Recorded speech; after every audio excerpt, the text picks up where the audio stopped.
Good afternoon, good morning, good evening. Let me know where you're listening from so I can properly address you all. But welcome to another TAETRO Talks, Thursday evening or afternoon for me. Usually we do an interview show, and I will admit, folks, that it was my error and the reason that we had to switch things up this week and we were unable to do an interview. It was a scheduling conflict, but I am happy to say that the next 3 weeks we have some really awesome guests lined up. I don't know if I want to reveal them.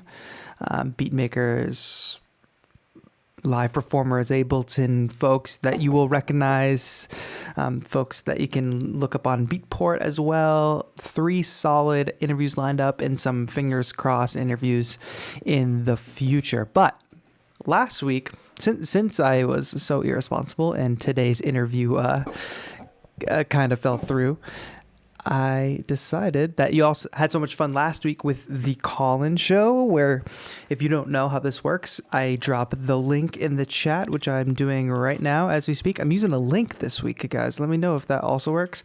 But I dropped this link in the chat. It's a Zoom link. So if you have Zoom, which is an app on your phone or on your computer or whatever, you can actually call in and ask questions, and we'll have a nice little chat. We'll go for about an hour today. And I am stoked to be, I just think it's fun. Like if an interview falls through or if we don't have a guest on a Thursday night, we can always just do this and check in and chat. Real quick before we get going, because I see people popping off in both chats. I have both chats in front of me. Just so you know, this stream is brought to you today by 343 Labs. 343 Labs is an electronic music school. We've got, we're in New York, we're in Berlin, and we are online. So no matter if you're not in those 2 cities, all of our classes are virtual now anyway, due to COVID-19, of course. But you get to learn with some of the best electronic music producers, instructors in the business. These folks are all like, they have been touring artists, they've been recording artists, engineers, mixing and mastering. They work directly with a lot of major brands and companies. And you can learn from them in a very intimate, small class settings, even though it can't be in person currently. The virtual online experience is just really great. There's a lot of people, we talked to Rashane last week, who really put a lot of time into just learning during this time. We're all stuck at home, so learning virtually is actually a great way to kind of level up your music production knowledge and kind of make gains during this time when we're all kind of stuck, even as things start to reopen, you know.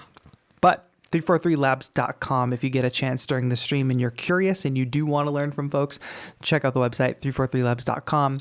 So you can just browse the course catalog, all kinds of courses. We'll talk more about that later. But I see lots of folks in the chat, and that makes me happy and excited. I'm monitoring both the chat on my channel, youtube.com/TAETRO, as well as the chat over at youtube.com/343labs.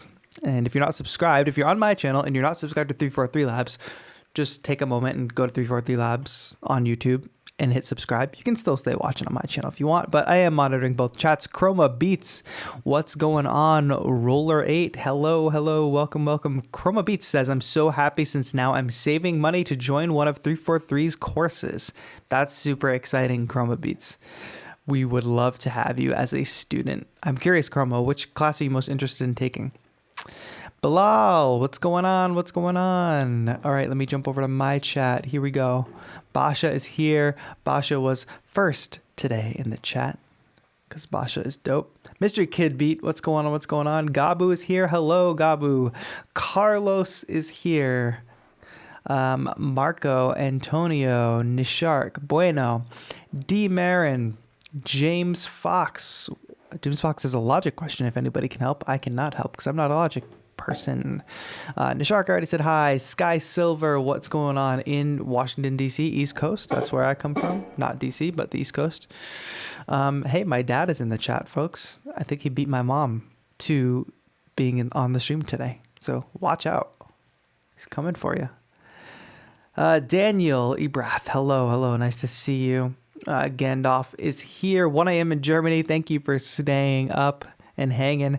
Josiah, what's going on? What is up, bro? Oliver, Javier, what's up?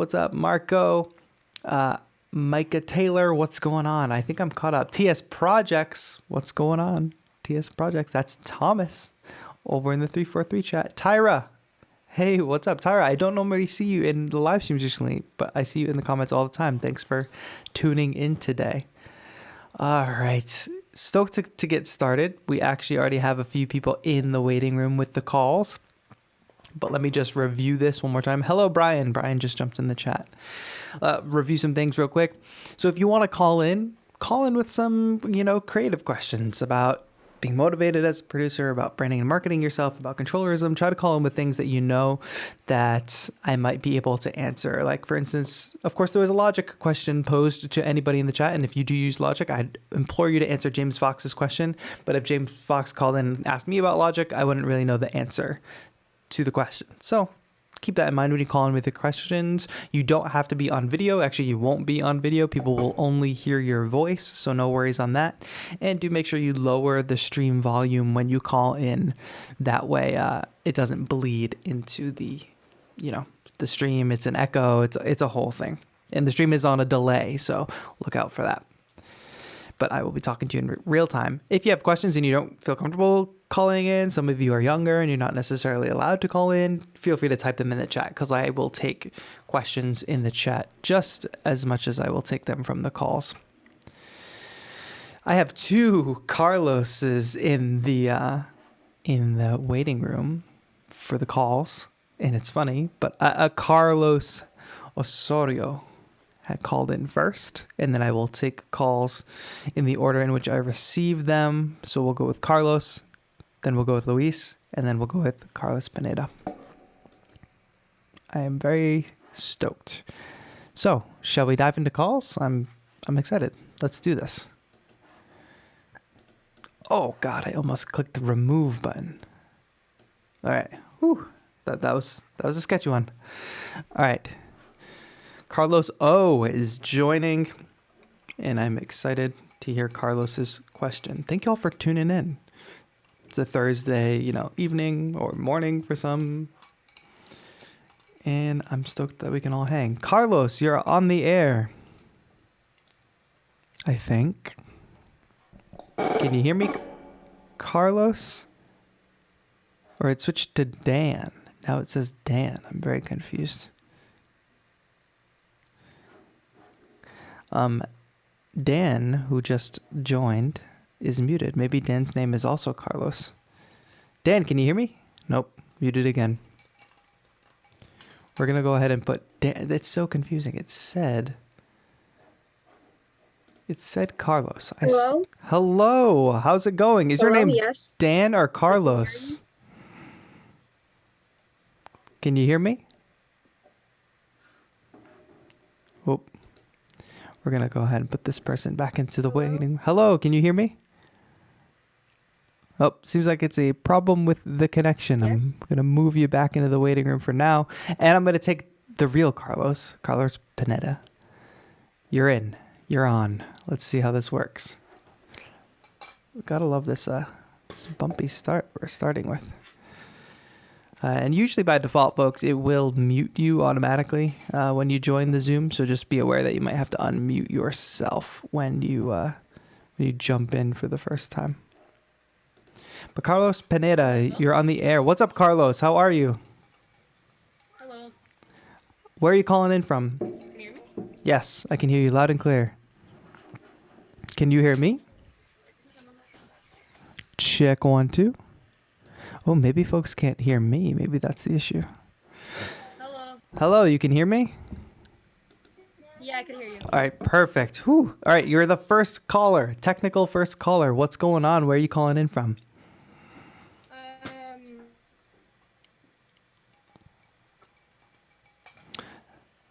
I'm calling in from California. From California. Same here, same here. How's it going? What's your question? Doing good. How are you? I'm doing well.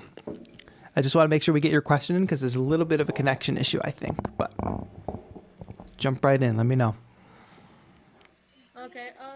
The question was, is there a way that I could map my? It's because I have a Akai. MPK. How do I?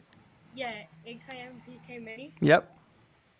and I wanted to know how to custom map it because every single time when I try to use it, Mm-hmm. it doesn't get recognized by Ableton.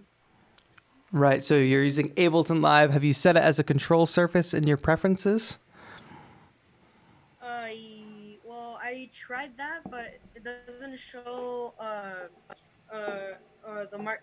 It only shows the first one. It doesn't show the Mark II. Got it. Got it. Make sure you update Ableton Live if possible.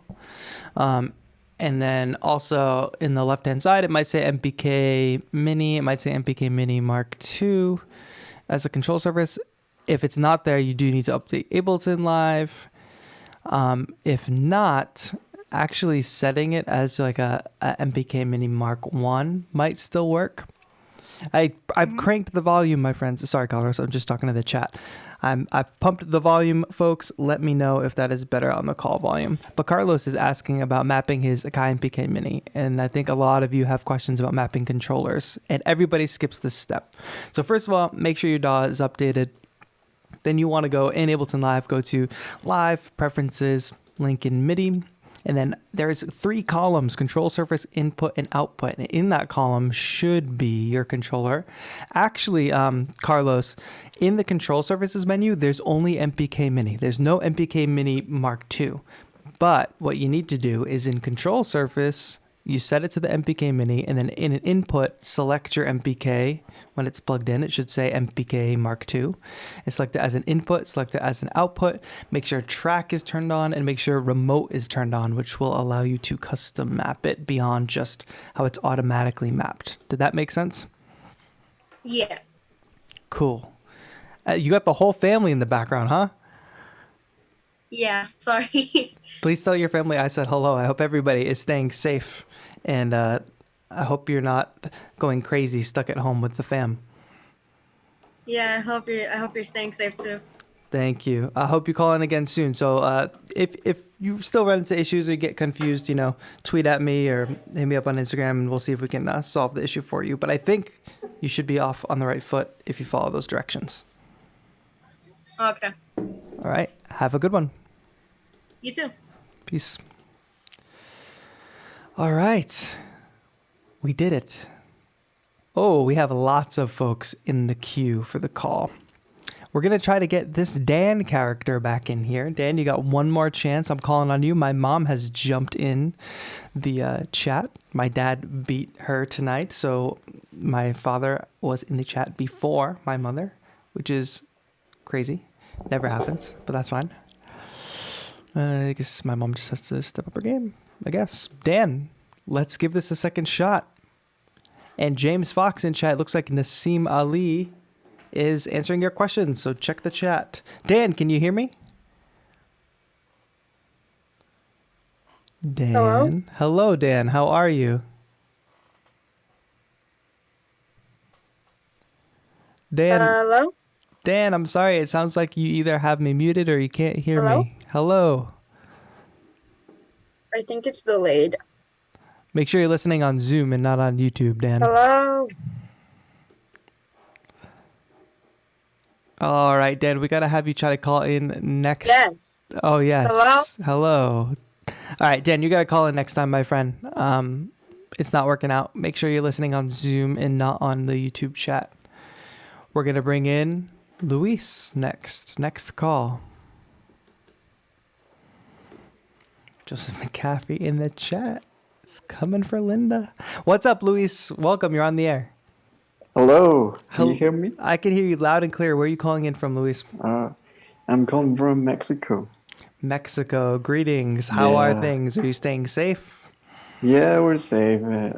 Things are going well. How about you? Good, good. Yeah, so far so good. I'm recently moved to California, and so things have been a little Yeah, I saw that. things have been a little strange, but we're getting along just fine. What's your question today? Yeah, well, I'm new in music production, a little. You I came have to the few right place. months. Yeah. Well, I have like a few months, and I've been watching your videos, and you're great. Thank you. I And appreciate I it. became your patron actually. Amazing. Yes. If Yeah, everybody doesn't know, patreon.com/TAETRO. If you want to support the yeah. channel, get some behind the scenes access, all that. Discord community. That's how you get in the Discord, all that. Yep. Well, my question is how to find like my identity as a producer, because I'm from a background in rock music or indie Yeah. kind of stuff like that. Uh, and yeah, try to find an identity because I like a lot of electronic, like house and lo-fi, and how to combine those things. Absolutely. And it's interesting that you say like coming from an indie and a rock background because that's really the background that I came from when I was Yeah, younger and like started making music. I was writing songs as a songwriter, yeah, and then I was also playing in bands like, and I was super into pop yeah. punk The music. same. And then I grew into, I wanted to produce my own songs, so I started using Ableton Live, which then got me into electronic music, all that stuff. So it is Yeah, tough. same. I'm sure you're grappling with like the rock music scene, indie music scene is a lot different than the electronic music scene and how Yeah, people for sure. represent themselves. But your strength is that you come from a different scene, which means you can kind of separate yourself in a way that, you take your influence from the old world, and obviously there's something you like about that, and what can you bring from that world to this new electronic world for you. And when it comes down to, talking about combining things, so you like house, you like lo-fi, all this stuff, what you really should do is be conscious about gathering all of your major points of inspiration. And Okay. in one of these streams, these call-in shows, I talked about doing like mood boards. Like that helps me get visual inspiration. Okay. When I was designing the studio, I did like Pinterest boards of like how I wanted it to Yeah. look, things like that. But for sound too, a playlist is a pin board. Like a playlist is a way for you to gather all that inspiration. And if you make a playlist of all the music that inspires you, regardless of genre, like I wouldn't say pigeonhole yourself in the genre. Of course, you want to Yeah. make electronic music, but electronic music is a giant umbrella that a lot of things sit under. So Yeah, when for sure. when you make that playlist, go through it and be super deliberate about, and don't go crazy. Don't make a 50 song playlist. Make like a 10 song playlist of the 10 Okay. songs that super inspire you. But then like sit with a notebook or something, or just super consciously while you're listening through this playlist and just Okay. write down all of the things that you really like and would like to emulate from each of those tracks. Okay. Then, as you're going through it and doing that, kind of circle the things that are common across all 10 tracks, because there might be things that are common across all 10, or 8 of the 10, 7 of the 10. And those are some things that, because you have to really start to realize your taste. You have to understand your own Yeah. tendencies. Like, oh, I didn't realize I liked this music because all Yeah. these Yeah. tracks have piano or something, or all these tracks have a certain kind of synth. Like those are the things you need to discover and be deliberate about in your taste when you're trying to come up with your identity. So once you are super deliberate about that, you can firmly understand your taste and understand the direction you want to go to as an artist. And what that does is it essentially applies a limitation. And that sounds like Okay. super harsh and strict, but it Yeah. says like, these are the things that I like. I can fit all the things that I like into this container that is me and my artist identity. And that is the sound that I'm going to go for. These are all the things I'm going to combine to make my own sound. Well, thank you very much. That's great. Yeah. Yeah, I would That's love a to great hear. I would love advice. to hear if it works. So keep me posted. Like send me a message on Patreon or in Discord or whatever. Keep us posted on how it's going. If you do attempt to do that, and I would love to hear like Okay. how it goes. Especially if we do a call-in show in the future, which I'll actually be doing a call-in Yeah. show on Monday. So if you do some of this stuff over the weekend and you're able to do the call-in show on Monday, call back in and let me know how it has been going. Okay. Yeah. And your Maybe I'm approach. gonna call on Monday. Awesome. That's great to hear. Thank you so much for Perfect. calling, Luis. Thank you. Stay safe. You too. Yes, folks, your artist's identity. I don't know. This just didn't click for me until maybe like a year ago. I was basically just going on instinct, right? Like, yes, I like this thing. Yes, I'll do these things.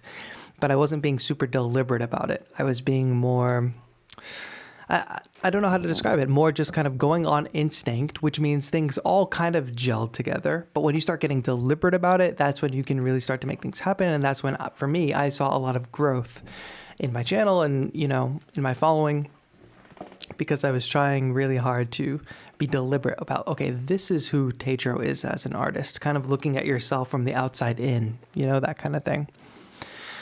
TBH, thank you for joining. I'm happy to give any tips. Juanes Martinez, what's up? I'm doing well. How are you? Welcome to the chat. Lots of folks jumping in. Day and Night TV. All right, and we have some more folks in the calls waiting. Jordan is going to be up next. I see Jordan, Brandon, Gabu, Sky, and Carlos Osorio, which might be Dan. I don't know how this works. But Jordan, you're up next. Let's get you in the chat. TS Projects asks, what's the call-in number? There's a link up in the chat, but I'm going to paste it right now again for people. Jordan, can you hear me?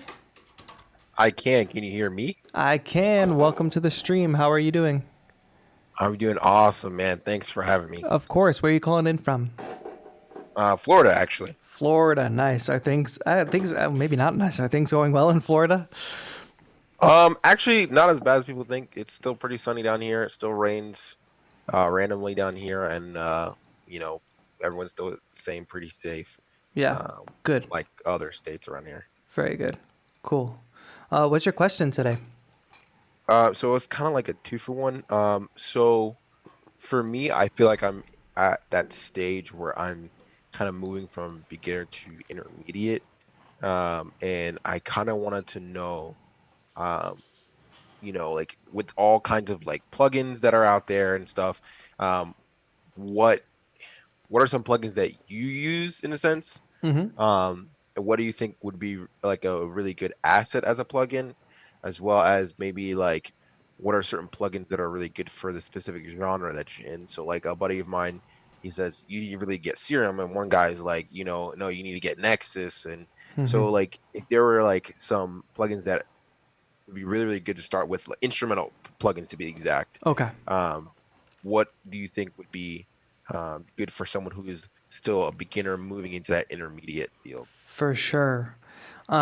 I'll give you some suggestions, but the advice that I would give to you and to anybody in the chat who's trying to make the same decision on like what plugins to get, especially instrument plugins, is you really want to seek out like any interview or any tutorials that your favorite artists have done and really sink your teeth and try to get that behind the scenes knowledge of what they're using, because that's what's going to make you, like, if you have artists that you love and listen to all the time and you can find an interview or a tutorial or anything where they're going behind the scenes and showing project files and showing what sounds they do, that is the quickest way to figure out what tools you actually want, because you're going to obviously be trying to, you know, collect inspiration from all your favorite artists and recreate some of the sound but put your own spin on it. So that's the easiest way to find like the very precise, like, oh, the artist that I love uses this plugin or whatever. I'm sure, you know, Deadmau5 and Serum, like, of course, everybody loves Deadmau5, went and got Serum as soon as Deadmau5 started talking about it, and you can get that sound, you know? But Definitely. For me, some of my favorites, this morning I did a stream using Farlight by Native Instruments. Yeah, I saw that. Yeah, and that's such a fun. I really love vocal synths and sampling vocals and all that. So for me and my sound, that fits perfectly. But that also brings up, we could talk about like plugin environments or plugin libraries, because you might want to start investing in a particular library too, like Native Instruments with Contact and with all their sound. They don't even call them sound packs, like sound libraries, I guess, because then when I think about Native Instruments, I think about the Lo-Fi Glow sound pack, which I use a lot of the sounds of, Kinetic Toys, which is a lot of really unique sounds. So like when you're in that, how would I say it? When you're in that kind of environment, the Native Instruments environment, it makes things a lot easier because you're collecting all these different really cool sounds, but they're all kind of in one package. They all kind of work the same. They have similar interfaces or can be controlled by similar controllers. So that's what I would say. I do love a lot of the Native Instruments sounds. Farlight, which I did today. Lo-Fi Glow is another pack that I love. Also, can't sleep on Arturia Pigments. That's one of my favorite sounding plugins. Thomas in the chat just threw out Arturia V Collection. Yes, that's another complete example of that, because in the V Collection you have really great sounds, a lot of vintage modeled stuff. Like there's a lot of there's endless possibilities in that collection. There's so much, and that speaks to, again, getting in the different environments. V Collection being very similar to, Native Instruments Complete Control, that bundle and stuff. Arturia's kind of equivalent package is the V Collection. And so I would say, think about your favorite artists, figure out what sounds they're using, and then figure out if there's a particular environment that's calling you, a particular company's sound library that's calling to you, because you can grow a single library. Like with Arturia, you don't have to get the full V Collection off the bat. Get a couple plugins, like maybe you get Pigments, and then maybe you dive deeper into the Arturia stuff, or maybe you like Lo-Fi Glow by Native Instruments, and then you start building up your Native Instruments library. I mean, I'm fortunate enough to have, access to all of these, and so I get my pick of the litter, but yeah, my favorite sounds right now: Lo-Fi Glow, Native Instruments, Pigments by Arturia, and then also the Farlight, which I tried out today for like the second time. Yeah, for sure. That's awesome. I definitely will have to look into some of my favorite artists and see what they use. Totally. I just didn't want to get in a weird situation where I'm starting investing in all these plugins and then I just get lost in a sea. It's so easy to do that. Yeah, and then you just you're buying stuff and then you're spending money, and then how long does it sit there? So like investing, that's why I say like investing in a single library is not a bad idea, because at least you're not all over the place. You are in the container of like that particular brand's library, It limits you somewhat, even though there's tons of options.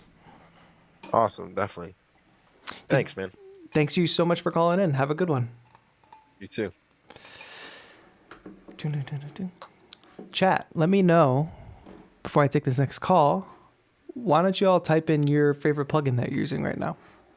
I'd love to read them out, see what everybody's using. How about either a favorite plugin you're using right now, or a plugin that you really wish you had? Drop that in the chat. Lino Light says, in your videos, I'm going to get back to the calls in a minute, but I'll take some questions from chat. So in the 343 chat, Lino asks, in your videos and live performances, you use different beat repeat effects, and they're very cool. Thank you. Which ones do you normally use? Thanks. Thank you for the kind words about the beat repeat. I just use the stock Ableton beat repeat, and what I do is I have about 8 of them in a single audio rack, and they each are a different subdivision of time. So some are quarter notes, some are eighth notes, some are sixteenths, like a different rate every single time. So I map them to the macro knobs, and every time I turn one of the macro knobs, it turns one of those rates on. So I have a knob for quarter notes, knob for eighth notes, sixteenths, etc. Triplets in between. So that's what I usually know. Ben Ford is co-signing on the Native Instruments Lo-Fi Glow, and also says the Magnetic Coast expansion. Yeah, that's great for Machina users especially. Bilal says, I like Waves as well. Yes, I bought the Waves Gold bundle a long time ago, and it was a very good investment. But it is that, like, you get tons of plugins. But from a mixing perspective, that gives me a lot of tools, for sure. Diego says Little Altar Boy. I don't know that plugin. I'll have to check it out. Sounds like it's for vocals. Oh yeah, really fun for vocals.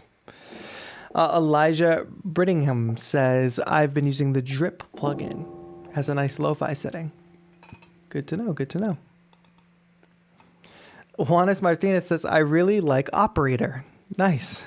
Operator, that stock Ableton synth. I have Serum, but I don't really feel comfortable with it. Yeah, Serum can be a bit of a monster too. All right, cool. Spitfire Audio's BBC Symphony Orchestra. Yeah, those are some really good orchestral samples. Stay in Focus Media says Outputs Arcade is a great for unique loops. Nice, nice, nice. Chroma Beat says, why do you have so many MIDI controllers? Do you use all of them? I have a lot of MIDI controllers because I kind of built this channel off doing MIDI controller reviews, and then all the companies said, "Oh, we'll send you these new MIDI controllers," and now have more than you can see in this picture. So I'm very fortunate. I love controllerism as a thing. Like I love using different controllers, even though there's some redundancy and a lot of it can be repetitive. I love approaching music in different ways. The tool that you use can actually influence how you create music, and I'm fascinated by that. Even if it's as simple as like, which 25 key keyboard, well, they all have their own nuances. So that's why. Name my top 5, not going to do that right now. That would take too long. I have plenty of videos about my favorite controllers. I see Brandon, Sky, Jose Luis, Jean, Gabu, Thomas in the waiting room. I'm taking them in that order that I just said. Brandon, taking your call. Let's do this.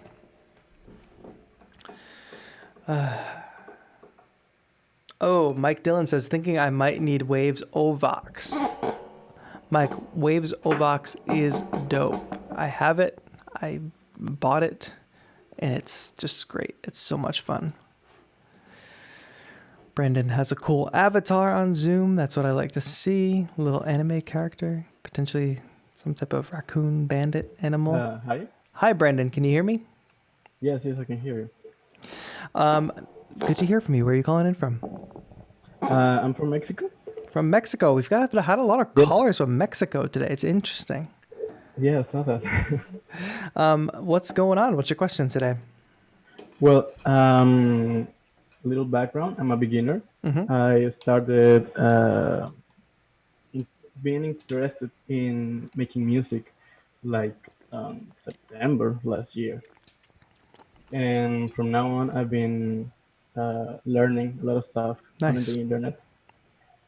But I keep struggling getting melodies.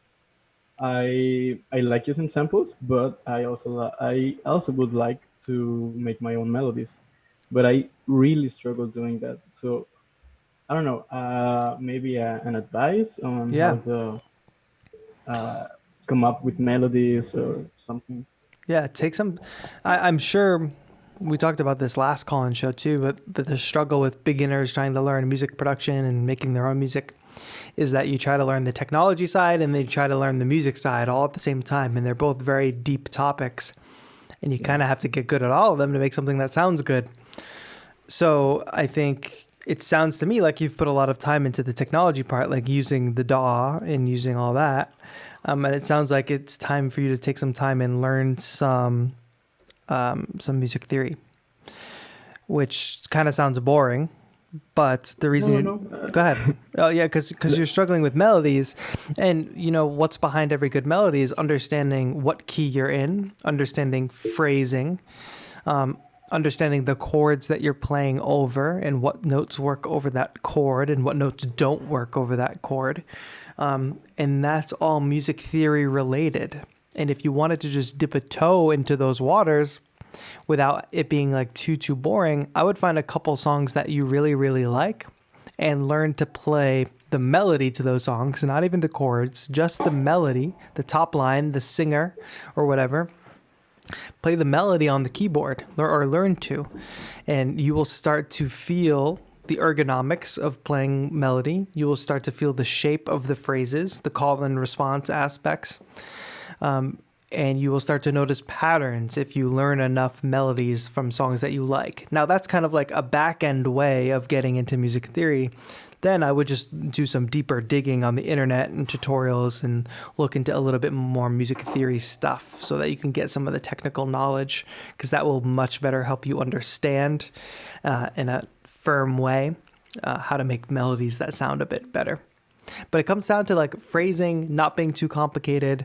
If you can hear, you want to be able to hear an idea in your head and play it. That obviously comes with time. You want to imagine, a singer or an instrumentalist playing this melody. Is it catchy? Does it get stuck in your head?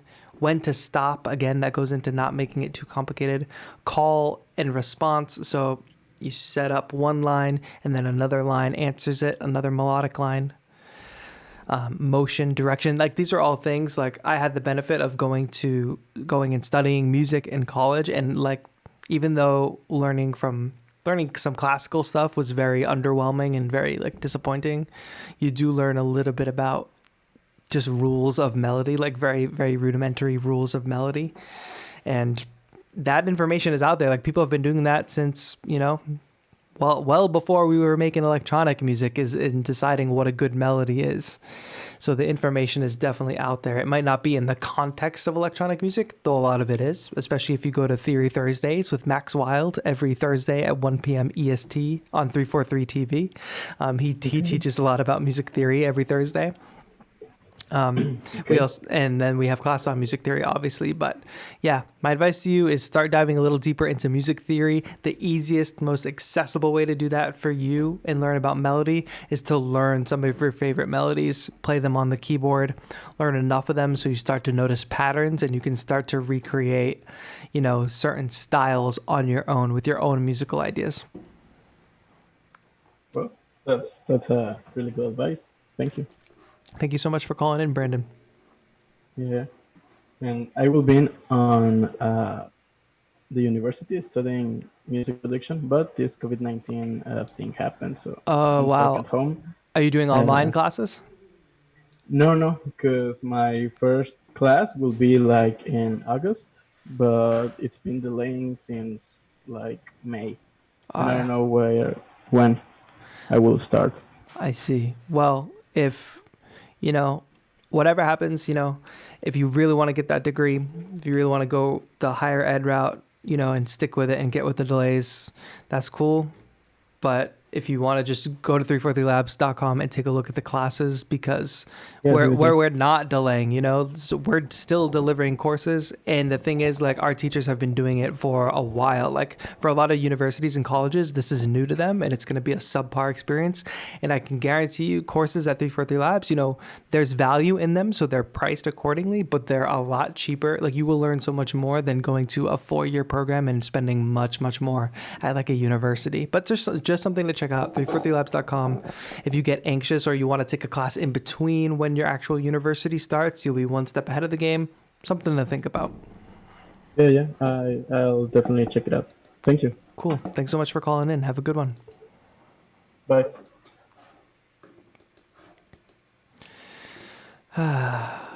Chat, I love doing call-in shows. That's what I think. I'm trying to keep up with text chat, but I'm sorry if I'm doing a bad job. Jay Murphy says, how TF do I finish stuff? I make the 4-bar loop and then I just dip. You got to go into arrangement view, man. You got to start putting stuff on the timeline. Go to my channel right now, and I have a literal video that I put out this week. 5 tips to finish and release more music. You got to watch that. JFK asks, and I'll get back to the calls in a moment. Hey, TAETRO, you ever had any issues with your current computer rig? I've got a PC with a Core i7, 32 gigabytes of RAM, and an SSD, and the DAWs always crap out. Windows machines, PC machines are just not built like Macs. That's what I'll say. So even though you have an i7, it's probably not as great as an i7 in a Mac. Your 32 gigabytes of RAM is not really doing much for you, especially if you're using Live, because I believe Live only utilizes 4 gigabytes of RAM, unless you tell it to load samples into the RAM, which you have to manually do, which I doubt anybody does. And it comes down to the processor and the fact that it's in a PC, unfortunately. My laptop specifically is a 2018 MacBook Pro with an i7 with 16 gigabytes of RAM. And it runs a lot of things flawlessly. It runs things well enough so that I could run Farlight today during the stream. But while streaming, because streaming is super CPU intense and that plugin is super CPU intense, and I was able to do it. So this computer is a workhorse. It heats up quite a bit, but I edit 4K video on it, all that. It's just stuff that Windows machines can't handle. I saw another question. Mr. Blissfulness. I think somebody answered your question. Maybe not. Set up 3 devices for 3 different people to be able to play and record live. So in Ableton Live, you can set different MIDI inputs on each track. So you can arm the 3 different tracks. Let's say you have bass, keyboard, and drums. You say bass, you're going to get signal from the launch key. Drums, you're going to get signal from the launch pad, and Launch Control XL, you're going to do, the mixing and stuff. You can set on the tracks, if you look at the little IO menu, the in-out menu, you can say MIDI in from and pick a specific controller. And then it will not send MIDI to all the tracks. Those controllers will only send MIDI to those tracks, as long as they each have particular inputs set up. Let's grab Sky's call real quick. This hour is flying by, folks, so I think everybody who has called in. What's up, Sky? Make sure you unmute your mic. I'm going to push this button. It says ask to unmute. There we go. What's up, Sky? How are you? I'm good. How are you? I'm good. It's really great because I've seen your name like in the chat and in comments before, and it's really great to, actually be able to chat with people. Like, where are you calling in from? I'm calling in from, right now I'm in College Park. I'm University of Maryland student, so. Nice. So my question was, you mentioned in a recent video that when you're writing a track, you usually start by writing loops. Yeah. And then you move on to the arrangement view. Totally. So I was just wondering, would you recommend that, or would you say it differs from producer to producer? It works for me. I just love doing that because I think it's a really easy workflow. I think I see a lot of folks that don't do it though. Like I see a lot of really amazing producers that literally just start in the arrangement view. I think they're crazy, but that's what I've been doing. So, but no, and that's totally fine. I've seen like the process literally doesn't matter. Like how you do what you do doesn't matter as long as you do. Like as long as you get stuff done, as long as you're making music, like there's no right or wrong way. I don't think you're limited by that way. You're actually probably better off because you have no option to get stuck in just looping clips because you're already on the timeline. So it's actually serving you pretty well. What a lot of people do to have the same workflow experience that I have when I work in session view and loop and then move everything over is they just use those brackets and they'll loop the first 4 bars, or they'll loop the first 8 bars, and they'll work in 8 bars but in arrangement view, and it's still looping. And that works for people. I think that's totally fine that you do that. What kind of music do you make?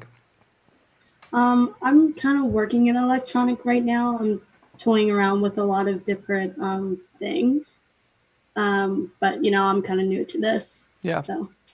Well, it sounds like you're off on the right foot. Don't get too caught up about the process. Like, just because you see other producers, like you see me working in session view, you can try it if it works for you. If not, you like working in arrangement view, there's like no wrong way. As long as you're making music and you don't feel held back, you cannot go wrong. I wonder. What kind? I already asked that. Are you studying music? No, unfortunately, I'm not because my parents did want me to have quote a real major. So a real major. I like that. So what are you studying? Sociology. Don't let it get you down because I studied music in college 4 years and learned 99.9% of what I learned after moving on from college or just outside of college while I was in college, but not actually in learning in the classes, outside learning. Everything I learned about Ableton, everything I learned about music production did not come from my 4 years studying music. So take your, I think you see it probably as a little bit of a disadvantage having to have a quote unquote a real major, but take it as a slight advantage of like, you get to go study sociology now, and what type of inspiration, what can you bring from learning all about that world into your music, in your work, in your art. Like try to see it as much as an advantage as possible, and know that you're not stuck in a music program where you have to learn some classical or jazz pieces that you don't really care about. Anytime you spend making music or working with music is going to be spent doing it how you want to do it. So try to see the light in that. Yeah, for sure. Thank you. Thank you so much for calling in, Sky. Of course. Good call. Good call.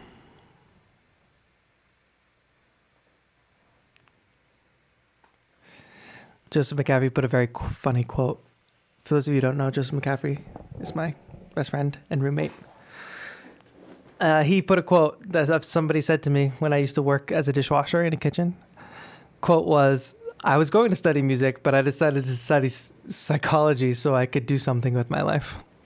It's just like, you're always going to run into folks. Like I'm in a position where I was very fortunate that I had parents that embraced whatever I wanted to do. If I showed I wanted to do something or work hard at something, they embraced it. They didn't, they didn't think twice when I wanted to go study music and be a music major in college. And I'm fortunate to have that position, but just know, regardless of who's telling you you can or you can't do something, it's ultimately up to you. So regardless of if you have that support community of folks saying, yes, go do music, or no, don't go do music, go do something real, you can make something happen for yourself. When you're young, it's hard because there's financial restrictions that are usually tied to parents, but you have 24 hours in your day, and unless your parents are scheduling each one of those 24 hours for you, you can take whatever hours you have left over and do what you really want and work hard and make it really happen. And it sucks that you might have to prove people wrong, but lots of people had to go through that. And you can too. Basha says, hey, I'm back now. How's it going? It's going well. How dare you leave in the middle of the stream? Just kidding. TAETRO says, do you find yourself more in session or arrangement view in Ableton? It's 50-50, 60-40. 60 in session view because it takes me the longest time to come up with ideas and start plotting stuff out. Arrangement view, start plotting things out on the timeline. My philosophy behind that is in the latest video that went up Monday about finishing and releasing music. Okay. Yes, you're all asking great questions today. Thank you for being here. I appreciate it. We have about 10-ish minutes left, and I have 4 calls to get to.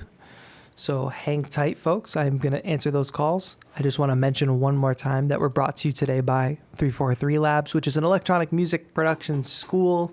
We've got classes in New York, Berlin, but virtually. That's the most important part. So a lot of you folks are calling in from Mexico, Maryland, where Sky just called in from. No matter where you call it in from, you can take an online course with 343 Labs. And we have expert instructors who have been in the industry for a long time. We have Beatport charting producers. We have Ableton certified trainers, touring musicians, people who have played really huge clubs. Classes in Ableton for every experience level, beginner, intermediate, advanced. Logic, same thing, beginner, intermediate, advanced. Mixing and mastering, songwriting and music theory. It just seems like so many folks need the music theory part. So the songwriting and music theory course could be of interest, as well as vocal production. So 343labs.com.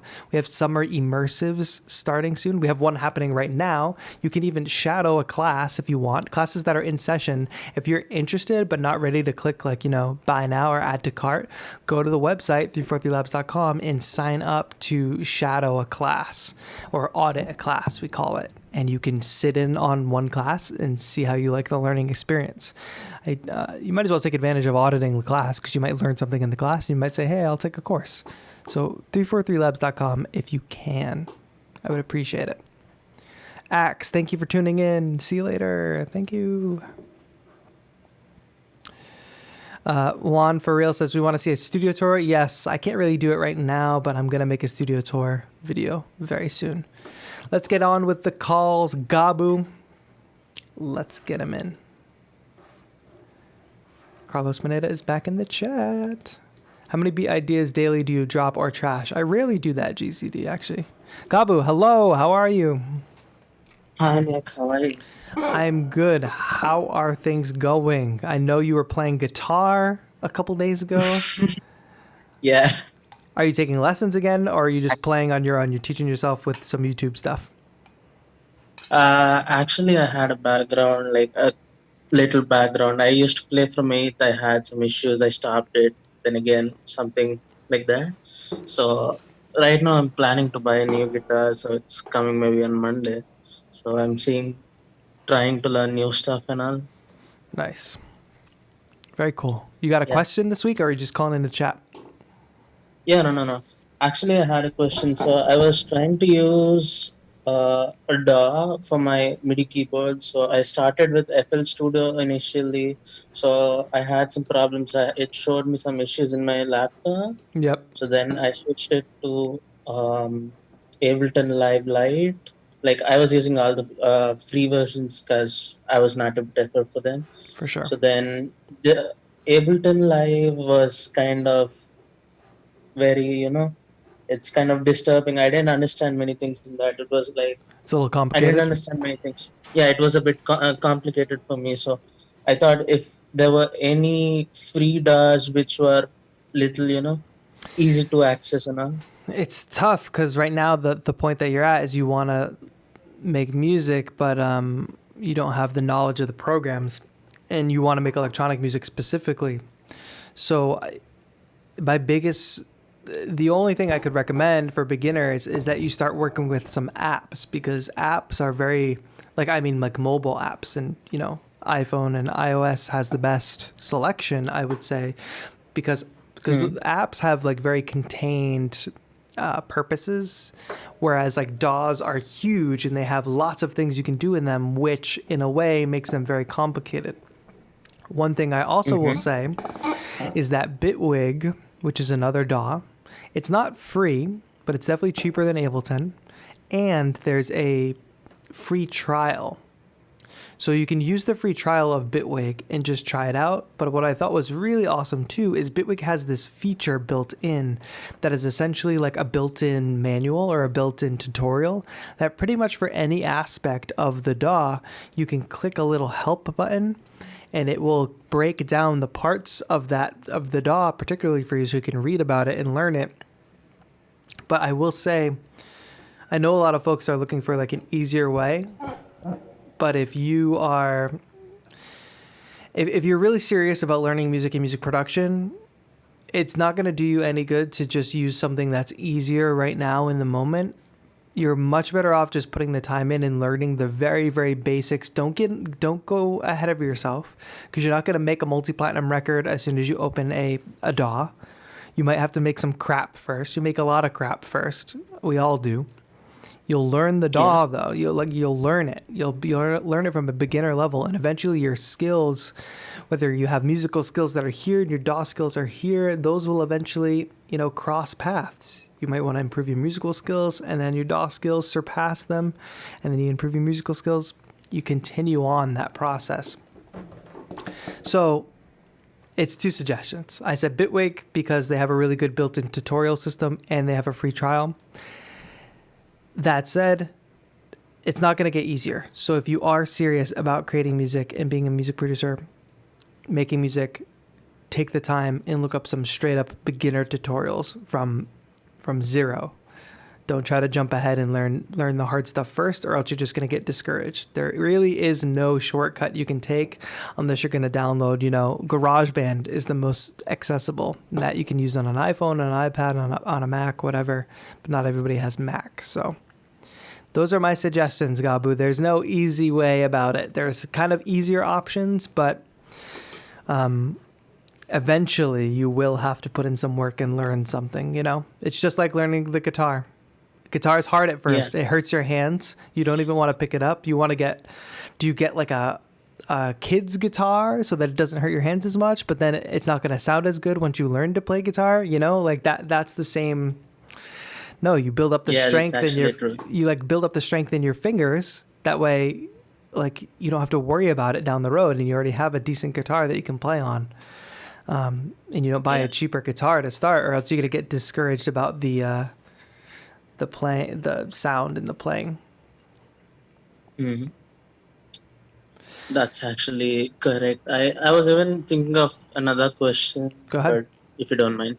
Mm-hmm. Actually, I asked you one question regarding the music production stuff in Discord, like about we had a controversial topic saying that whether AI will take up.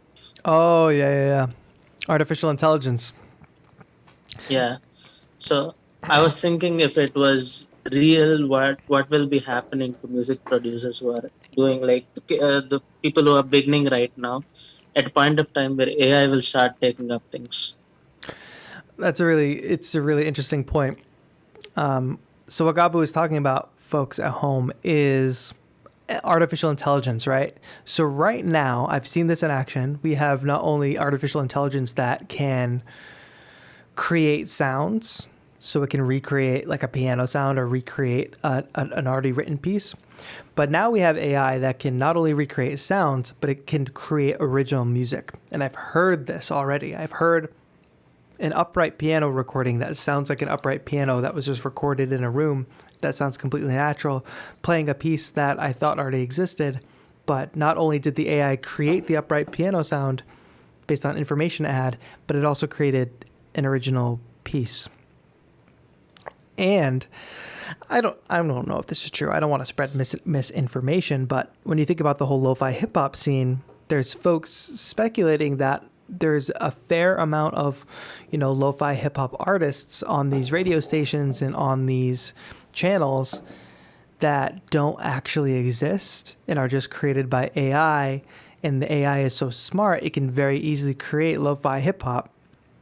It's not out of this world to think that could be true. And I'm pretty sure it is true. I don't know if they're getting millions and millions of plays, but now imagine you're a company. You just buy this technology, you make a lo-fi hip hop playlist that's not created by anybody, it's created by your computer, and you get millions of plays because everybody loves a lo-fi hip hop playlist, and boom.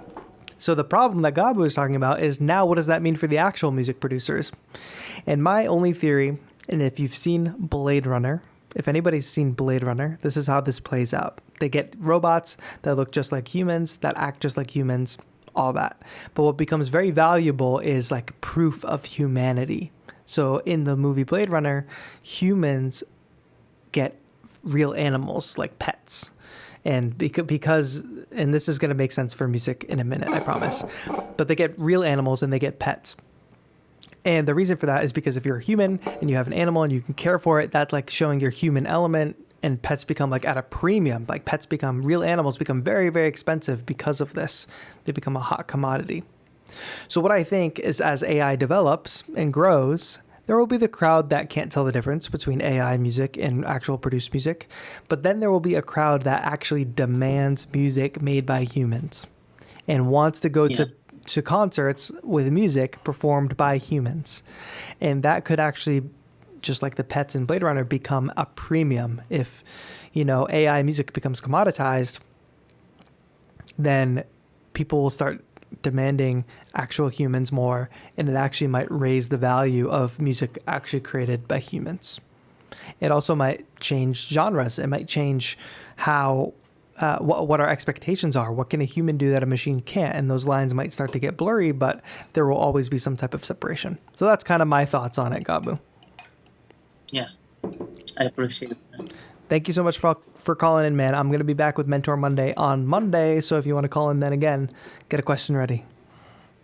Yeah, for sure. All right. Peace out. Stay safe. You too. Carlos Bennett asks, does anybody know if TAETRO has a Discord server? I do. And you can get access to that Discord server by going to patreon.com/TAETRO and signing up for as little as $1. So you support the channel and you get access to the Discord server. That's how it works. We got 3 more calls. The lines are closed, my friends. The lines are closed. But I thank you all for calling in. 3 more calls we're going to take. Thomas is in the chat. What's going on, everybody? Guys, it's Thomas of 343 Labs. Can I get some clapping emojis in chat, please? How are you doing, Thomas? I'm doing well, man. How are you doing? I'm doing pretty good. It was unexpected to do a call-in show today, but I think the people enjoy it. Yeah, I agree. I really liked the last part of that last question you guys were talking about. I don't know how delayed we are compared to the actual stream, but the AI Yes. talk had me pretty interested. It's interesting. You should look some of that stuff up. I went to an event in New York with all these fancy tech companies, and this one dude was a CEO or whatever of this AI company, and he played me this recording, and he was like, the robot made the sound and the piece of music. So you're getting some emojis in chat, Thomas, just so you know. Amazing. I'm sure you're love to see that. Chroma Beats is going wild for Thomas in chat. That's what I know. Shout out to Chroma Beats. What's good, Thomas? You got a question today? I had something earlier, but I kind of got a little sidetracked, just tuning, listening so closely to the recent questions. But I did want to mention something along the lines. We were talking about plugins and stuff earlier, Yes. and something that I thought might be useful. And you were kind of touching upon this when you were talking about Bitwig too. Mhm. But a lot of these companies let you do free trials. Yes. Not everyone does, but another thing that's really cool I've been getting into recently, which can be dangerous, so watch out, but rent to own on Splice. Yes. You can do like a subscription, so for like $10. And there's also like a 3-day free trial for a lot of those subscriptions. But for like $10 a month, you can get like so many different plugins. And, if you can't afford it all up front, it's a great kind of financing option. You Yeah. don't end up paying any more, actually, just the price of the plugin spread over however many months it takes to pay it off. Yeah, folks, and if there's nothing wrong with that as long as you're financially responsible and you can financially trust yourself. I started by paying for things over time and paying for things monthly and rent to own. So that's how I bought my first Mac. That's how I'm paying for Serum right now. So I'm buying Serum through Splice for $10 a month instead of dropping a ton of money.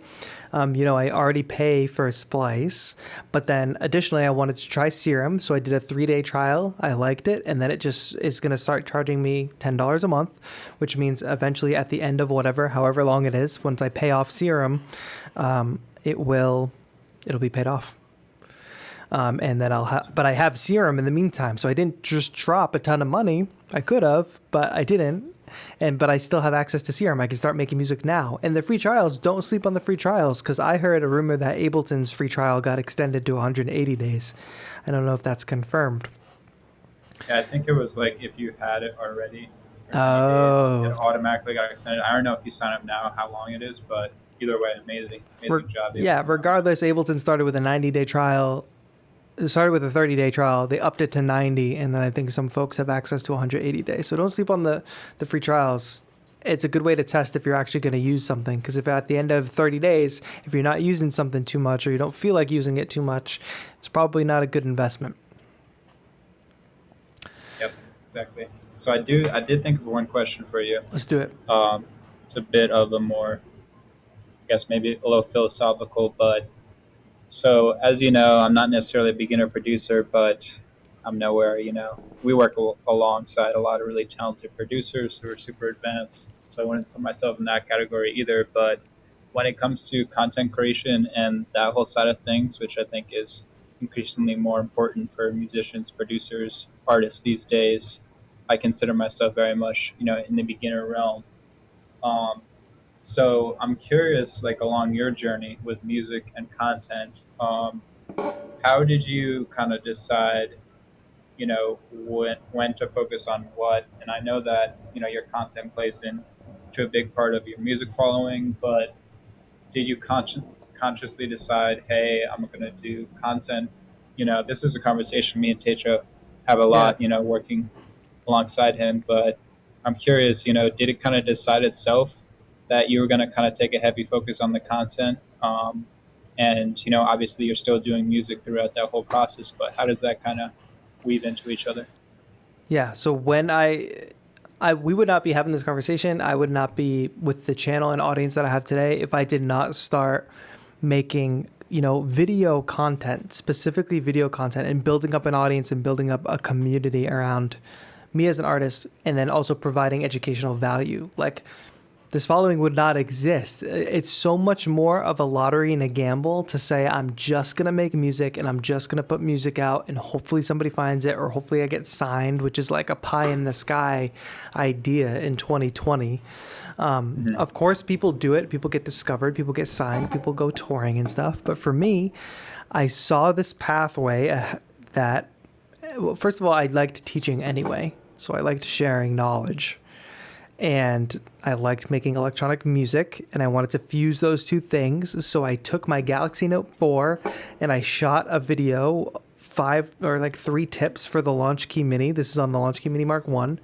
And from there on, I wasn't just posting live sessions. I was posting, my opinion, my thoughts, my ideas, sharing and educating people. And that is when the audience started to grow, and that's why I now have the audience that I have. So what that looks like for other folks, I don't know. But I know that if you're an artist or you're a creator, you make something, regardless of if it's music or visual art or whatever, you have learned things along the way in your journey that could be of value to everybody else who's on their own journey. And there's a million different people that do tutorials out there. And it's easy to say, like, what's the point in me telling people how to do this? There's already a video for it. Like, there's a million different videos of what MIDI controller to buy, but somehow people come and watch my videos about what MIDI controller to buy, you know? And people watch the other ones too.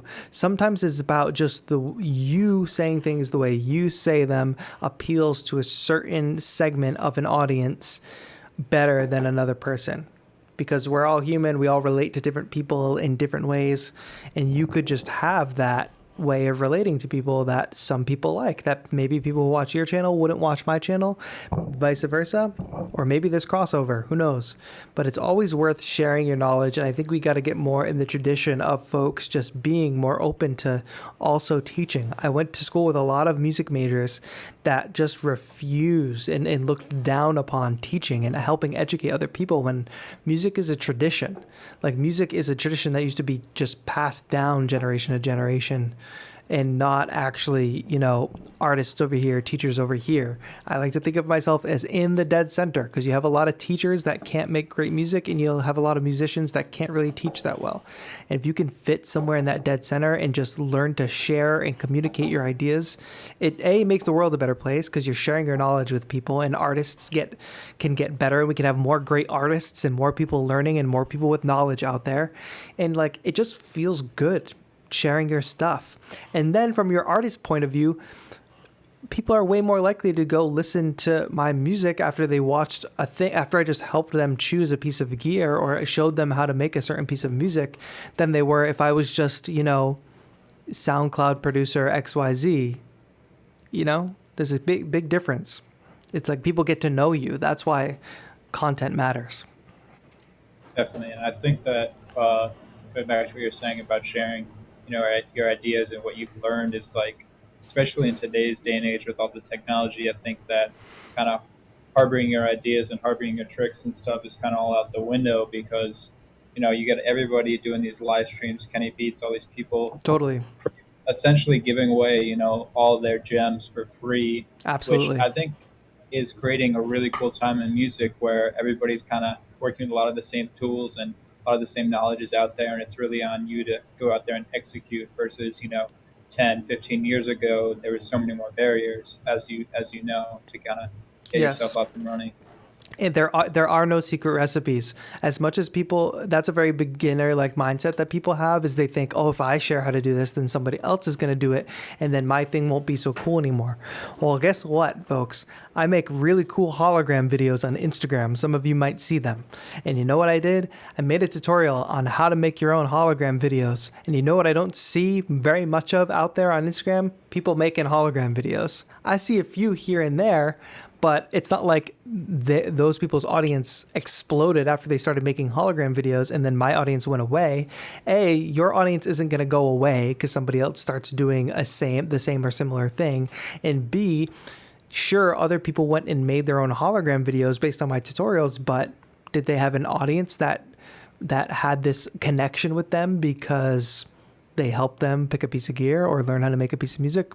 No.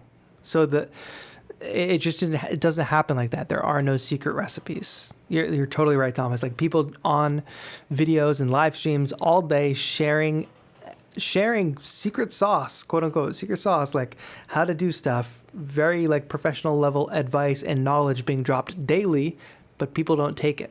That's the difference. So if you want to really like grow, be the person that takes the advice and learns from those things and applies what you've learned.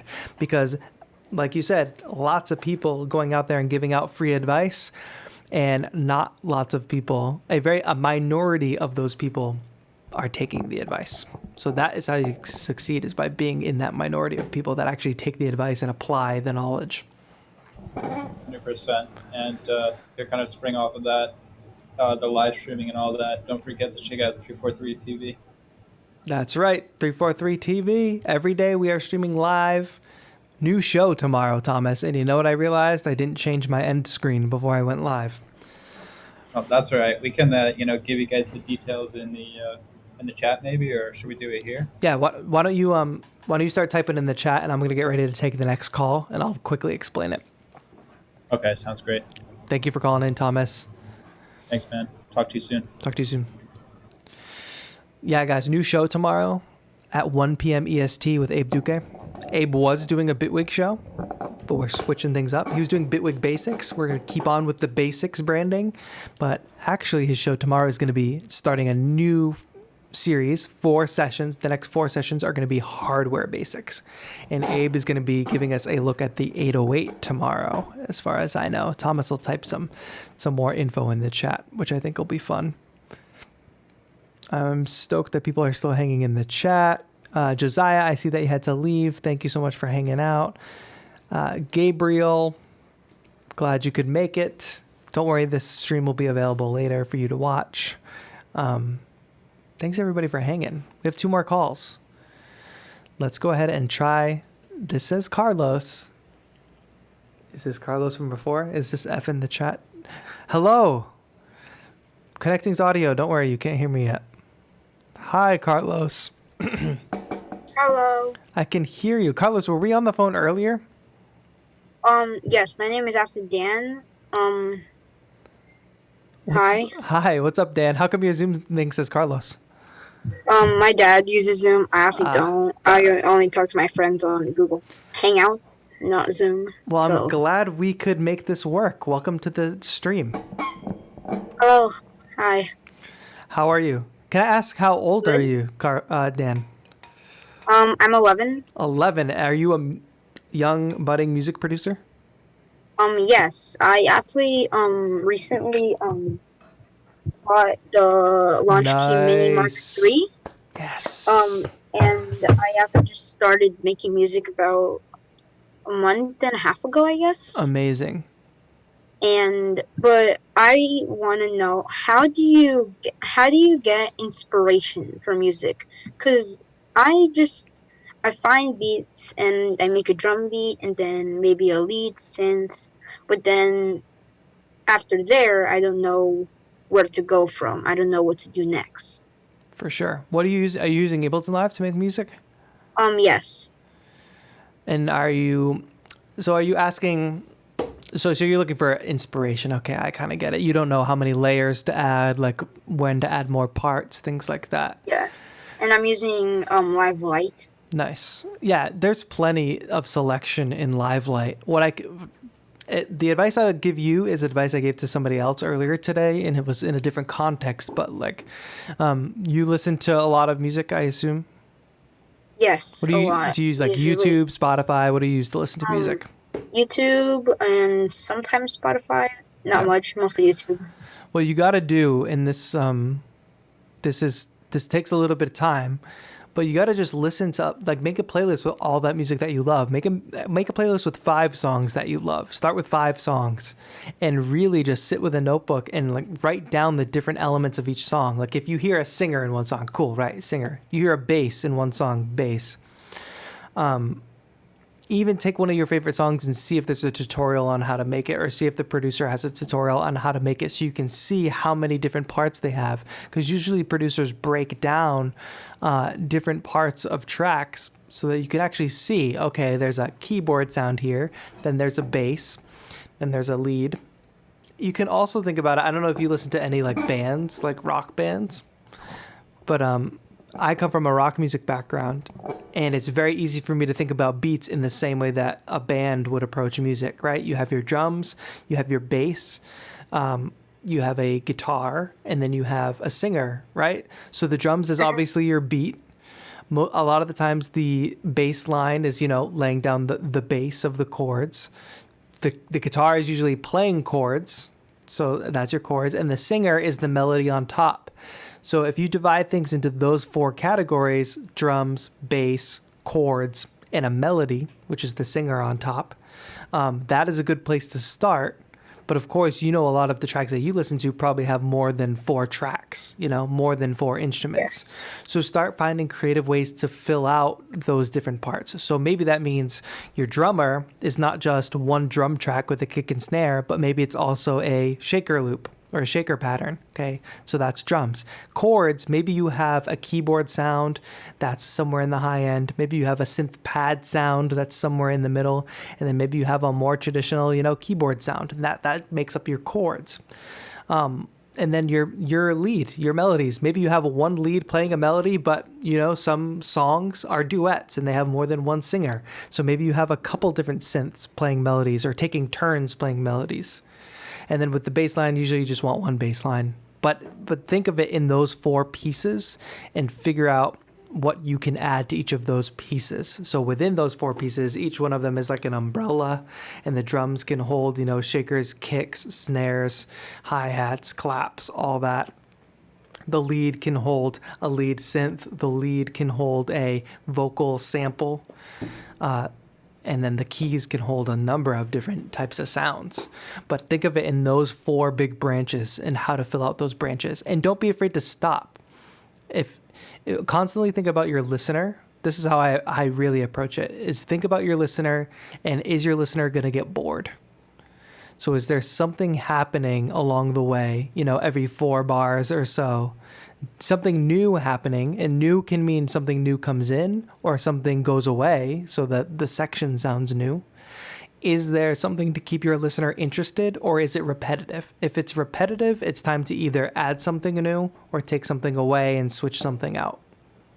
Yeah, I sometimes I ask my brother or my sister just to come and listen to what I've been working on, and if they like it or not.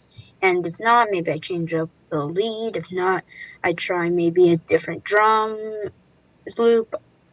For sure. Yeah, and just try to keep that rate of change and keep it interesting for your listener. Don't feel like you have to pile on too much, but make sure you're hitting on enough in those 4 categories of drums, bass, chords, and melody. Make sure you're hitting on all 4 of those. And you should be golden, and those should all fit into your build up from there, and you'll have a nice solid song. Are you posting your music anywhere, Dan? Not yet, because I really technically don't have any music yet. I haven't made one full song. Yeah, that's okay. You have so much time. Yeah, I've only been doing music with Ableton for a month or 2. Yeah. And you'll get there. Keep working. For a month's time, just keep pushing through. I'm sure you're doing great. It's going to be a while before you make something that's, as good as the music that you love, but that's okay. It's part of the process. You're not doing anything wrong. It's a constant state of getting better. I'm still in that state of getting better as I go and comparing myself to artists that I like and not feeling like I'm living up to it. And I'm 28. So you're 11. You're starting now. You're starting way before I started with music production and electronic music. That means by the time you're my age, you're going to be miles ahead of me as long as you just stick with it and don't get disgruntled. Don't get, down on yourself. Just keep pushing forward and keep pushing yourself to improve. Yeah,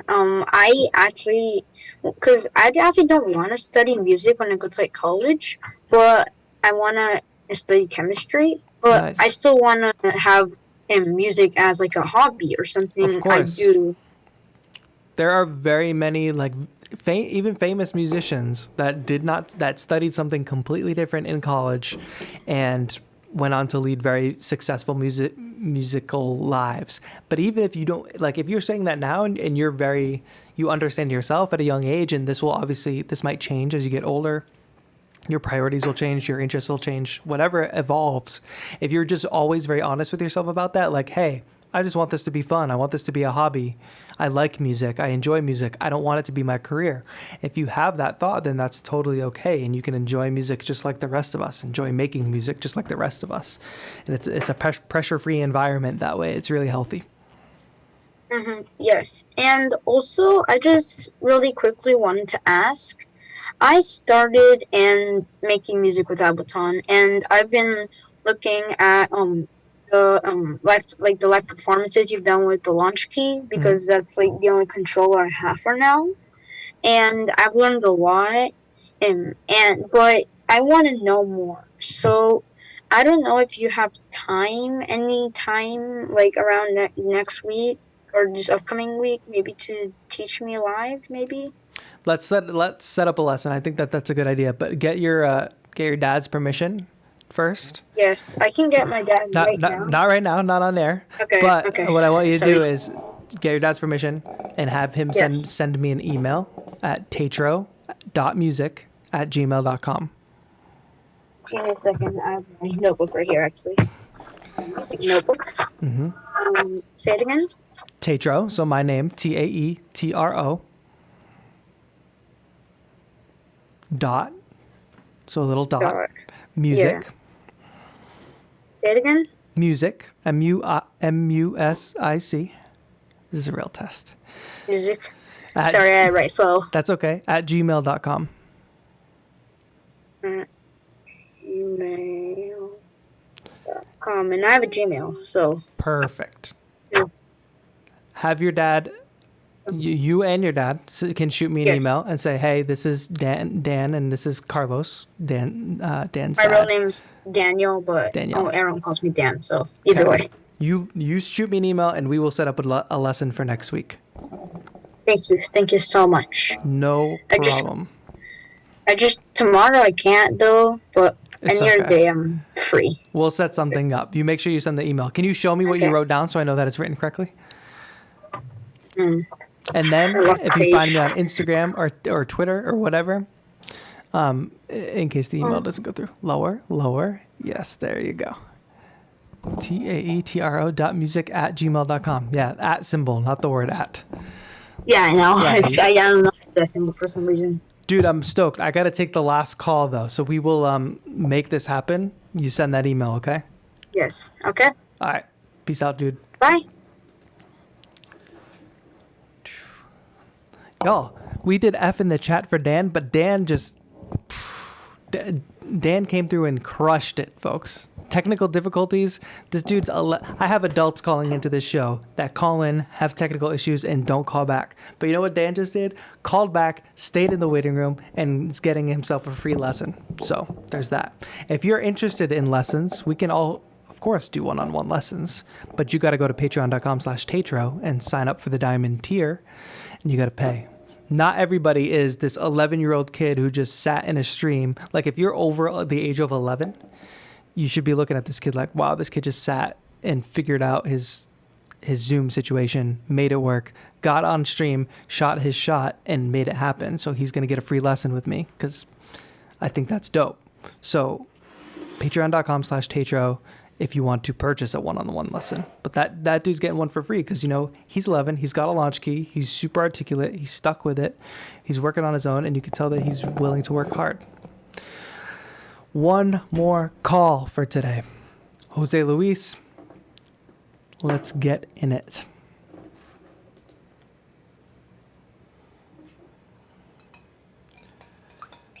Connecting to audio. And that's our last call of the evening. We're going for about 90 minutes today. I'm stoked that we are all able to hang on a call-in show. I'll be doing another call-in show on Monday. Yeah, people stand Dan in the chat. That's what I know. Hello, Jose Luis. Welcome back to the show. We've talked before, right? Yeah. Welcome back to the show. You're my last call of the evening. How are you? Hey, good. All right. So I've been here like the whole time. You've been Just waiting waiting. so patiently. I appreciate you. All right. Yeah. Just wanted to say I love your content. Keep Thank it you. up. I always look forward to seeing what you post every single time you do. I Thank you. really want to do something like what you're doing right now. And yeah, just keep it up. Thank you. You totally can do what I'm doing. It's very easy. All you need is a camera. Like I said before, I started with a Galaxy Note 4. I think they're on like Galaxy Note like 20 by now. So I had a really crappy quality, edited on an iPad mini on iMovie. And that's how this channel started. And this is where we're at now. So start small, grow yourself, push yourself to grow. And you will be able to do what I do and probably be better than me at it. All right. Okay. Thank you so much. All right. I have one question. All right. It's got to be a good one. It's the last question of the day. No Yeah. pressure.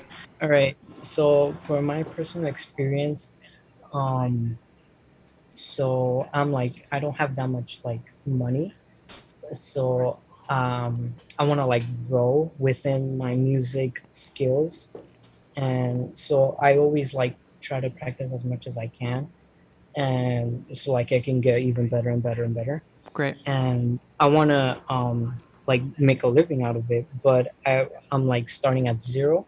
So where should I begin in order to like gain it and just make a career out of it? So where are you at right now? Like, what are you? Where are you in your musical journey and your content creation journey right now? All right, so right now I'm like 15, almost gonna be 15, Mm-hmm. and started my music career when I was 9. I started playing the flute, Nice. and that's been going until today, so 6 years now. And so I'm like a classical guy person. I like all like the instruments, violins and stuff. Mm-hmm. Um, but I also like rock music, not as hard rock music, but just a lot of broad music all around. And are you into music production yet? Not currently. I'm still trying to save up for the Akai MK. The MPK. All Yeah, right. MK. And are you using a program yet? Like, are you using a music production program at all? Well, right now the only thing I have is my iPad and the GarageBand, which I've been Amazing. using it a lot. Yeah. Yeah, so start making music on there because you don't necessarily need a controller. I could also highly recommend the Groovebox app. The Groovebox app is I believe, a free app that kind of works a little bit like Ableton, and it's really easy to start making your own music. Just like to grow, like you just got to start making stuff. And I feel like you are really this early in your journey. Just start documenting the best you can. Like you don't have to start a YouTube channel today, but like if you become a really dope producer in a year, in 5 years, whatever, however long it takes you, like if you become a really dope musician and you started documenting from before you even got your first MIDI keyboard, imagine like how amazing it will be to just have that footage and how people will be able to look back on it and see your journey. Imagine all the people you can inspire if you just started documenting today. And imagine the relationships you can build up from having the channel that is like the starting from zero producer channel or whatever, like noob producer, like youtube.com/noob producer or whatever. Just documenting your process and like being super honest and authentic and just talking about how you're just learning and like, here's what I made on my iPad today. Oh, my Akai and MPK Mini, I'm still saving up. I'm like 3/4 of the way through like saving up for my Akai and MPK Mini, and just documenting that process and starting to build up that persona of like, you are learning music production, you're learning to be a music producer, you're a musician in general, you know, you play the flute and stuff, and just start creating content around that, because you know your artist persona might evolve as you get older, and then as you get more knowledge in learning music and music production, your persona will evolve. But what you'll learn along the way in making content and making music is you'll make all the mistakes. You will get better and better at making content the more you make, which just goes back to how I started talking about how I used like a really crappy phone and an iPad to edit. And you will make all the mistakes now that you're a beginner. Meanwhile, you're building skills while you're making those mistakes, so that when you get that MPK, and then a year after you have that MPK and you're learning a better DAW than GarageBand, you have already learned to make dope content, and B, maybe you gain some followers along the way because they're really interested in following your journey. That would be my advice around making the content and stuff like that. But in terms of money, like if you're strapped for cash, like there's so many free resources out there. I post videos all the time. I think I have a video coming out tomorrow that's sponsored by Skillshare, and like people have free Skillshare licenses that they're giving away all the time. Doesn't have to be from me and my channel, but take advantage of people's, 2 months free of Skillshare, or go on YouTube and watch some Andrew Wong tutorials or 343 Labs tutorials or TAETRO tutorials, and just take advantage of that free education. There's so much free out there. Don't let money hold back your journey, because you have an iPad and you're about to have an MPK Mini once you save up the money. So those two tools that you have are better than some of your favorite producers had when they first started. They're stronger tools than people that I look up to started, in the early 2000s. In the 90s, we didn't have like now my phone can do more than what Kanye produced his first beat tape on, So like, what's my excuse? I'm not Kanye yet. So it comes down to the hard work, and take advantage of the tools you have and the resources that are available for free. Yeah. But it's about time. It's going to come down to time, like how you spend your time. Like, I love to play Call of Duty Warzone, but I use that as a break. I use that as my escapism. If I was in the position where I was trying to build my audience and try to build up, which I am in the position of building something. But if I was a beginner and I wanted to build something up, I'd be playing a heck of a lot less, Warzone, and be spending a lot more time just like grinding, learning theory, learning chords, learning production, learning all that. So it's up to you and how you spend your time. Yeah, like I forgot which famous musician said this, but a famous musician that I follow said that you have to at least practice a skill for 10,000 hours to become an expert. Yep, that's the golden rule. 10,000 hours and you'll become an expert. Yeah, because you just need the skill to just since, like you said in the beginning, you're just gonna be like, your music is not as good as like a month later. Exactly. Like every single time when you pick up something, then you're gonna keep on going, and you'll just get better. Yeah, you'll keep growing, and be realistic with yourself. 10,000 hours, it's going to take you a long time to get to that 10,000 hour mark. I don't even know if I'm at a 10,000 hour mark for anything yet. I think for a few things I might be, but 10,000 hours doesn't happen overnight, doesn't happen in a year, doesn't happen in 5 years maybe. Like, it's your journey, it's your pace. You can totally set the pace and be comfortable with your growth and not burn yourself out, because a lot of people hear that 10,000 hours, try to go really hard, and then burn out because it's not fun anymore, when really this is music. It's fun. It's art. It's making stuff. It's cathartic. It's an outlet. So don't burn yourself out. But that 10,000 hour mark, like, you won't even see hour 10,000. Like, forget about hour 10,000. Think about hour 1, hour 5, hour 24. Like, once you've, like, I think about that. Like, I can go back to Call of Duty Warzone again. Like, you can look up your stats on video games and see how many hours that you've played games. And I have some games that I put some significant time into, like over 24 hours, funny enough. And I'm like, wow, an entire day, an entire 24 hours spent playing this game. I wish I had a way to track, how much time I've spent making videos or how much time I've spent making beats, because it would be a huge amount of time, and it'd be great to just see that number. But forget about hour 10,000. Think about hour 1, hour 2, hour 5, etc. Keep it accessible for yourself, and make sure it's always fun and not burning out. It's going to be work. There's going to be part of it that's going to be work, and not like, fun at the park.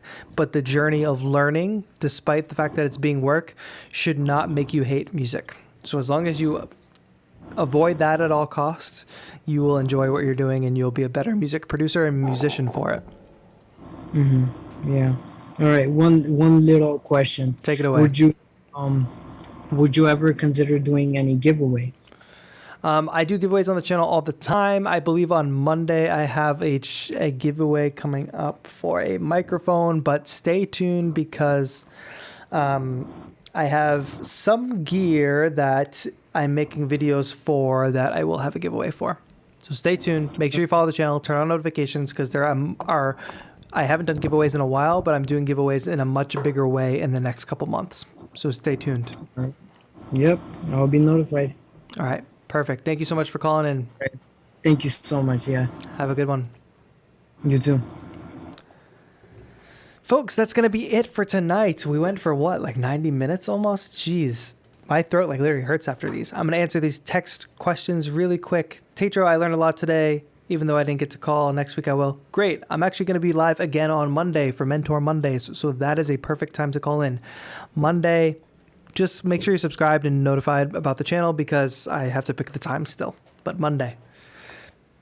Juanes Martinez asks, when did I start music production? I was probably a teenager. I'm 28 now. I was probably like 15. I was probably like 14 when I started experimenting with music production. So that's 14 years, guys. Think about, like, imagine yourself now. Try to picture 14 years from now. It's nearly impossible. I never would have pictured where I am doing what I'm doing right now. Like, the idea of TAETRO didn't exist 14 years ago. My passion for controllerism didn't exist 14 years ago. I lived in my parents' house 14 years ago. It's crazy. So imagine that the future self, the future you 14 years from now could be a totally different person, could be totally more advanced at a different skill that you haven't discovered yet. So always push yourself to discover new things. I imagine TAETRO doing a TAETRO gaming channel. That would be amazing. That would be fun. Spin-off channel. Maybe we should do, if I do the YouTube memberships thing, which you guys can let me know what you think about that. We'll do like members only gaming streams. That would be fun. Games with TAETRO and you guys can join. This was a great stream, folks. If you took value today, if you really liked this stream, thank you. Thank you for tuning in. 2 things you can do to help me. You can go to my channel, youtube.com/TAETRO, which you're probably watching on now, and you can click subscribe on my channel and ring the notification bell so you get notified when I post videos. I believe I have a video coming out tomorrow. I'll be doing a mic giveaway next week, so stay tuned for that. The other thing that you can do that I would really appreciate is if you just went to 343labs.com and just looked at the courses, check out the catalog. They're all virtual. You can learn from anywhere in the world, learn with really amazing teachers, see if there's a course that's for you, and just consider it. If you're young, maybe bring it up to your parents and say, hey, I would like to take a course in music production. Look at this school. They teach courses. See what your parents say about that. Who knows? If you're an adult, think about taking this time in quarantine to, level up your music production skills at 343labs.com. Payment plans, there's usually discount codes. Check it out. 343labs.com if you enjoyed this stream. I would really appreciate that.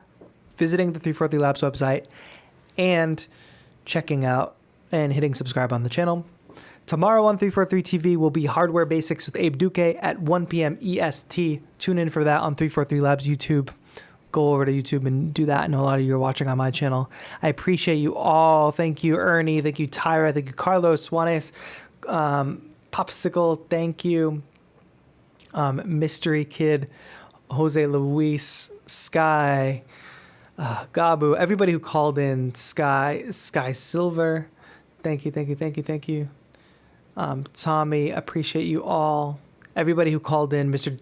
Disco, Mr. Jules, my mom, my dad, everybody. Thanks, Thomas, for calling in and helping out with the stream and making a thumbnail in a quick turnaround time. Brian, thank you. Basha, thank you for being here.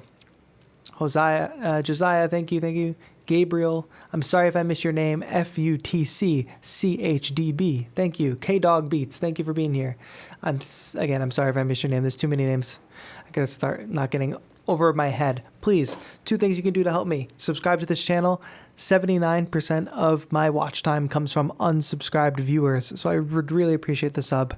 Trying to get to 100K, trying to get to 90K this month. That would be really amazing. And 343labs.com, just look at the website. Just type it into the search bar, 343labs.com, and just look at the website. Tell me what you think. At me on Twitter, at Nick TAETRO, if you have lingering questions. And thank you all so much for watching. This has been TAETRO. Have a good one.